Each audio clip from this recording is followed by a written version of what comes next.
আর এই দেখো গুড্ডির অষ্টমীর সাজ, এখন পুষ্পাঞ্জলি দিতে যাবে বলে রেডি হচ্ছে। চকলেট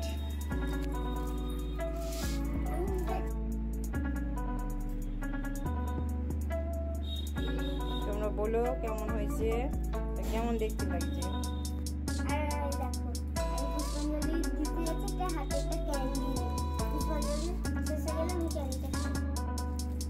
হাড়ি পেটে আছে। Hello friends, welcome to the channel life with Momita. তো সবার পুজো খুব খুব সুন্দর কাটছে, আর আজকে হচ্ছে অষ্টমী, তো শুভ অষ্টমী। তো সবাইকে শুভ অষ্টমী, সকল বন্ধু, সমস্ত দর্শক, সাবস্ক্রাইবার, ভিউয়ার সবাইকে, সকল বন্ধুদের শুভ অষ্টমীর শুভেচ্ছা জানিয়ে আজকের ভিডিওটা শুরু করলাম। তো সকাল থেকে শুভ অষ্টমী মানে অষ্টমী পুজো মানেই জানো যে প্রতিটা বাঙালি বাড়িতে কী পরিমাণ ব্যস্ততা বা কী পরিমাণ তোড়জোড় থাকে। তো সকালবেলা উঠে অষ্টমী পুজো দিতে যাবে বলে সকালবেলা সমস্ত রকম কাজকর্ম যেগুলো আছে খুব তাড়াতাড়ি করে নিয়েছি, একটু সকাল সকালই উঠেছি। তারপরে ময়দা মাখা রেডি করে নিয়েছি, কারণ বাড়ির সবাই অষ্টমীর পুজোতে, অষ্টমী পুজো মানেই একটা আলাদা আলাদা ব্যাপার, এটাই আর কি। তো খুব সকাল সকাল উঠে সমস্ত রকম কাজকর্ম করে নিয়েছি।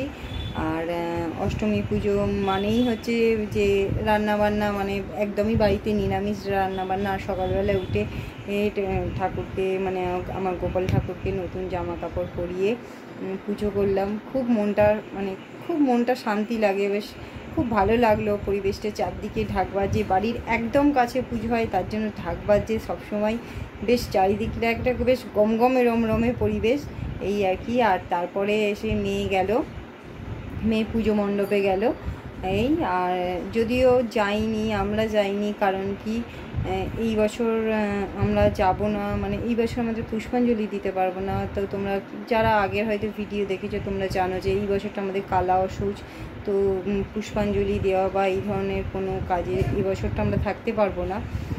কারণ গত 1.5-2 মাস আগে আমার শ্বশুরমশাই পরলোক গমন করেছেন, তো সেই অনুযায়ী তো সেই জন্য যাওয়া হয়নি। হ্যাঁ, ইয়েতে মানে ঠাকুরের পুষ্পাঞ্জলি দিতে নইলে প্রতি বছরই সকালবেলা থেকে উঠে তোড়জোড় থাকে, এবং সকালবেলা উঠেই পুষ্পাঞ্জলি দিই।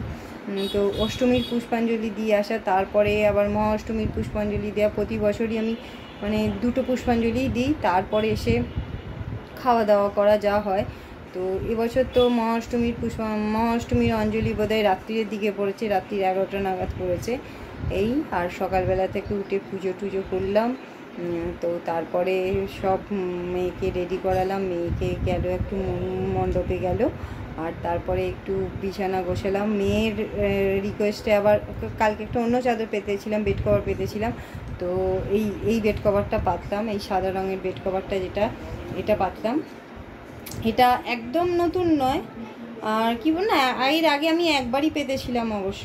আর ওই পাশে 2টো কুশন দেখছো, ওই 2টো আমার হচ্ছে DIY কুশন, আমি নিজে হাতে তৈরি করেছি কুশনগুলো এই। তো তার ভিডিওটাও আমার চ্যানেলে আছে। তো ওই 2টো হচ্ছে একদম আমার সমস্ত রকম ঘরের জিনিস দিয়ে DIY কুশন, যেটা আমি ওখানে কোনটাতে রেখেছি এই। তো মেয়ে বলেছিল মা আজকে অষ্টমীর দিন এই সাদা রঙের চাদরটা পাতবে, তো এই চাদরটাই পেতেছি এই। আর এখানে দেখো মেয়ের পুতুলটা, কুটি পুতুলটা। তো তো এবছর যেহেতু আমরা পুষ্পাঞ্জলি দিতে যেতে পারবো না, আর মেয়ে গেছিলো মণ্ডপে, আমরা যাইনি, তো সকাল থেকেই বাড়িতে। তারপরে এবার যা হয়, অষ্টমীর দিন বাড়িতে হচ্ছে মানে নিরামিষ রান্না, মানে তো ময়দার রান্না, বুঝতেই পারছো, লুচি। তো এখন হচ্ছে রান্নাতে হচ্ছে লুচি হচ্ছে, কুমড়ো আলুর তরকারি হচ্ছে, আর হচ্ছে তোমার ছোলার ডাল হবে এই হচ্ছে। আর আমাদের অষ্টমী পুজোতে আমাদের কি বলো তো, সারাদিনই লুচি খাওয়া আর কি। আমি তো খাই না, কারণ আমার বেশিরভাগ অষ্টমীটা পুরো বেশিরভাগ দিনটাই আমার উপোসে করেই কেটে যায়, কারণ অষ্টমীর পুজোর পুষ্পাঞ্জলি দিয়ে আসি, তারপর মহা অষ্টমীর পুষ্পাঞ্জলি দিয়ে এসে তারপরে আমি খাওয়া দাওয়া করি। তো এবছর যেহেতু অবশ্য পুষ্পাঞ্জলি দেওয়া নেই, এবছর আমি খেয়ে নিয়েছি। আর এই আর তো ময়দা মাখা হয়ে গেছে, মানে লুচির ময়দা মাখা রেডি হয়ে গেছে, একটু পরে আবার গরম গরম লুচি ভাজা হবে এই। মানে দুপুরে খাওয়ার জন্য। আর রাত্রিবেলা একটু বেরোবার ইচ্ছা আছে, দেখা যাক কী হয়। সন্ধেবেলার দিকে বেরোবার ইচ্ছা আছে, মেয়েকে নিয়ে একটু বেরোবো। আর মেয়েকে নিয়ে তার বাবা কখন ঠাকুর দেখতে নিয়ে গেছে জানো? সকালবেলা 6টার সময় ঠাকুর দেখতে নিয়ে গেছে। যে কোনো লোক শুনে হাসবে, বললো না এই ভিড়েতে বেশি প্যান্ডেলে নয়, সকালবেলা নিয়ে গেলে কী হবে, শান্তি করে ঠাকুরগুলো দেখতে পারবে বলে প্রায় 20টার কাছাকাছি ঠাকুর দেখিয়ে এনেছে।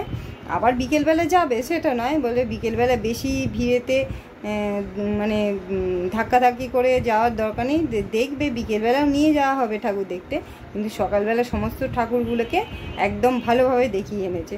যার জন্য ওকে সকালবেলা তুলেছে 6টা 15-20-তে, 6টা 10 নাগাদ তুলেছে, তুলে রেডি করে একটা জামা পরিয়ে দিয়েছিলাম। তো তারপরে বাবার সঙ্গে গিয়ে একটু ঠাকুর দেখে ফিরলো, প্রায় 7:30 এরকম সময় ফিরলো বাবার সঙ্গে ঠাকুর দেখে। এসে বলছে মা আমি 20টা ঠাকুর দেখেছি। 20টা ঠাকুর দেখা হয়ে গেছে ওর। এবার বিকেলবেলা ওই ঠাকুরগুলোই আবার দেখবে, তবে বেশি ধাক্কাধাক্কি করে নয়, কারণ যেহেতু এখন এইরকম একটা করোনার টাইম, তো খুব একটা বেশি বাইরে বেরোতে দিচ্ছে না, যেহেতু ছোট। তো আমার বিকেলবেলাও আর একবার নিয়ে যাব, তো ঠাকুর দেখতেও যাওয়ার প্রোগ্রাম আছে। তো চলো দেখতে থাকো, সঙ্গে থাকো। আর এই তো সারাদিনটা আজকে থাকো, দেখো কি করি বা কোথায় কোথায় যাই। তো সারাদিনটা এইভাবেই কাটবে, তো তোমরাও সঙ্গে থাকো আমার।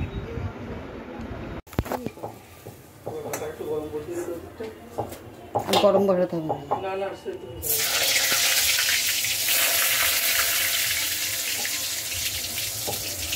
দেখি সরো।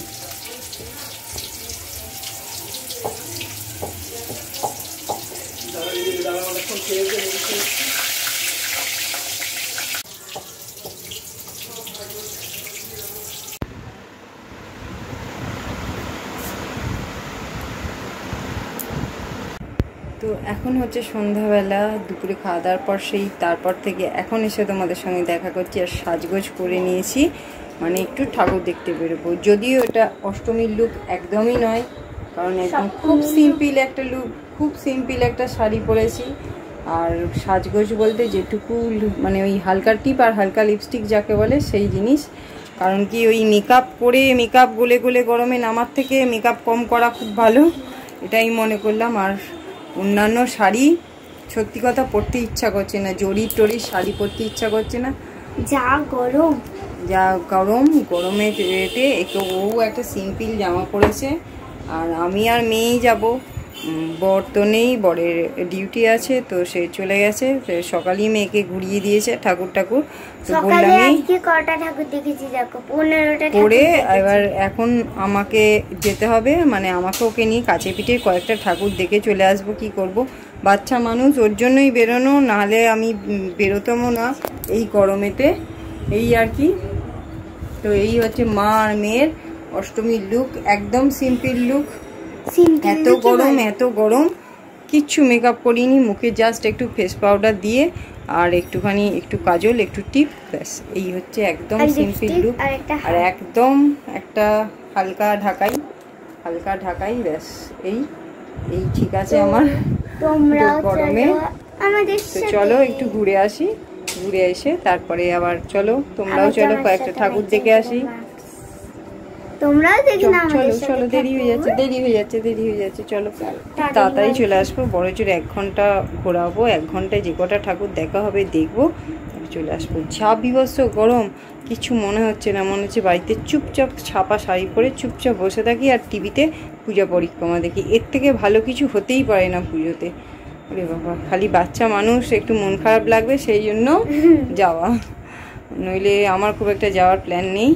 তো এই আর কি, জোর জবরদস্তি করলাম বলে তাই, না তো আজকে যাওয়াই হতো না। এটা বুঝে সবকিছুই লস। চলো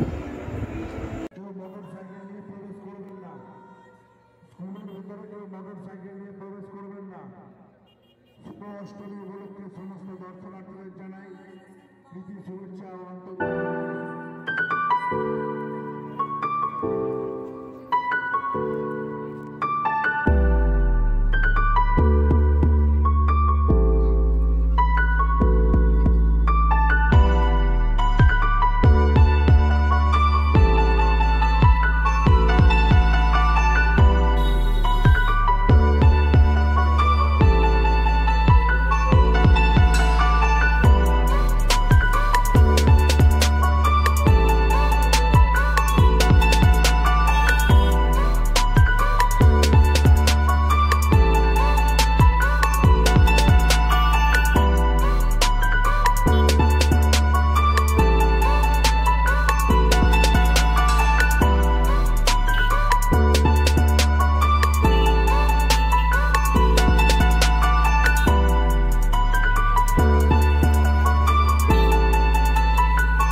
আরে কি এসছে রে হঠাৎ?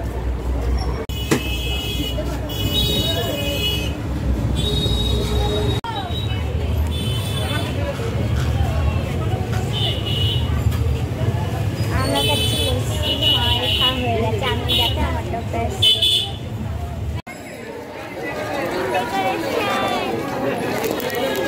দেখো ঘুরে চলে এসেছি আর এখন বাজে 9টা। বলেছিলাম কি 1 ঘন্টার কাছাকাছি ঘুরবো, তো মোটামুটি খুব বড় ঠাকুরগুলো দেখাইনি ওকে, আর ছোটোখাটো ঠাকুরগুলো ওকে দেখিয়ে দিচ্ছি। তো হঠাৎ করেই বৃষ্টি চলে এসছে এবং প্রচণ্ড বৃষ্টি হচ্ছে।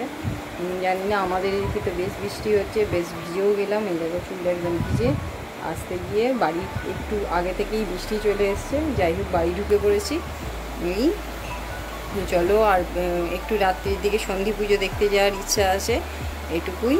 তো পাড়ার যে সন্ধি পুজোটা, কারণ আমি প্রতি বছর যাই আর প্রতি বছরই পুষ্পাঞ্জলি দিই। এবছর পুষ্পাঞ্জলিটা হয়তো দেবো না, কিন্তু দেখতে যেতে তো অসুবিধা নেই। তো বৃষ্টি থামলে 11টার পর সন্ধি পুজো দেখতে যাওয়ার ইচ্ছা আছে। এই তো বেশ অনেকগুলোই ঠাকুর দেখলাম, ভালো ভালো। আর বেশ কিছু ঠাকুর যেগুলো খুব বড় ঠাকুর হয় সেগুলো একটু ভিড় আছে, তো সেগুলোতে আমি লাইন নিয়ে একা একা ঢুকিনি। ওকে নিয়ে প্রচণ্ড লাইন এই আর কি। তো এই তো আজকের ব্লগটা এখানেই মোটামুটি শেষ করছি। আর আজকে আর এই মানে যে কটা ঠাকুর দেখেছি সে কটা আর এই ব্লগেতে অ্যাড করব না, তাহলে অনেক বড় ব্লগ হয়ে যাবে। তো পরের একটা ব্লগে তো যে আমরা কবে কি কোথায় ঠাকুর দেখলাম তো সেগুলো অ্যাড করে দেবো। তো আমাদের চুলটার অবস্থাটা দেখো, মানে এইটাই প্রথমবার আমি এই বৃষ্টিতে ভিজলাম। কত তো আনন্দ। সবার অষ্টমী তো হয়ে গেল, অষ্টমী তো অষ্টমী হয়ে গেল মানেই পুজো প্রায় শেষের দিকেই হয়ে গেল। আর শুধু কালকের দিনটা, এই পুজো আসছেই ভালো, জানো তো পুজো আসছে। পুজোর জন্য কেনাকাটি, পুজোর জন্য জামা কেনা, জামা পাল্টাতে এই ইন্টারেস্টটাই ভালো। যখন পুজো এসে যায় তখন আর সত্যি কথা মানে সেই ইন্টারেস্টটা তো হারিয়েই যায়। আর তারপর কি বলো তো, পুজো আসা মানেই পুজো চলে যায়, আবার পরের বছরের অপেক্ষা। তার থেকে আস্তে আস্তেই ভালো। এই জামা কিনতে যাচ্ছি, পুরো শপিং করতে যাচ্ছি, কিছু না কিছু কেনাকাটা করছি, এটাই ভালো। তো যাই হোক, অষ্টমী আশা করি তোমাদের সকলের ভালো কেটেছে।